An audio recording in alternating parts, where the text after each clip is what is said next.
আচ্ছা, বাজার থেকে যদি 20 টাকার চিপসের প্যাকেট কিনতে যাই, তাহলে প্যাকেট ভর্তি হাওয়া আর এইটুকুন চিপস, মনও ভরে না, পেটও ভরে না।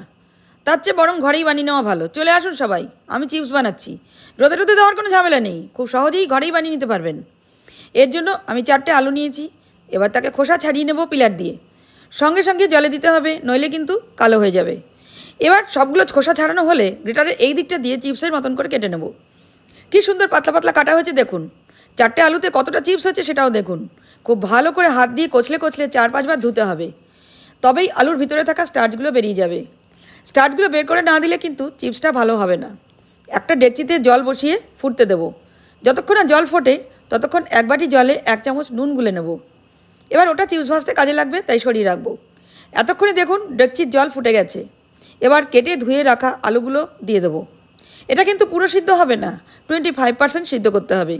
হাতা দিয়ে একটু নেড়েচেড়ে দিতে হবে। অন্য কড়াইতে কিছুটা ফ্রিজের জল রাখবো। আলুগুলো 25% সিদ্ধ হয়ে গেলে ছাঁচাই করে তুলে নেব, সোজা ঠান্ডা জলে ফেলবো। এবার সেখান থেকে তুলে ছাঁকনিতে করে একটু ছেঁকেও নেব। পুরোটাই জল বার করে নিতে হবে। এবার কিচেন টাওয়েলে ফেলে অন্য একটা টাওয়েল দিয়ে একটু ট্যাপ করে নিন।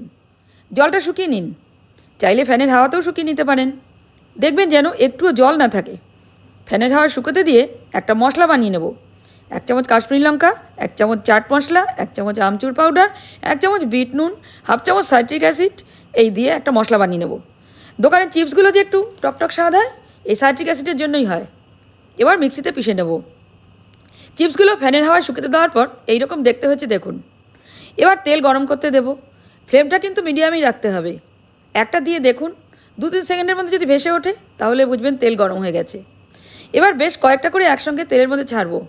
ওপর থেকে একটু নুন জল দিয়ে দেবো, এতে আরও ক্রিস্পি হবে।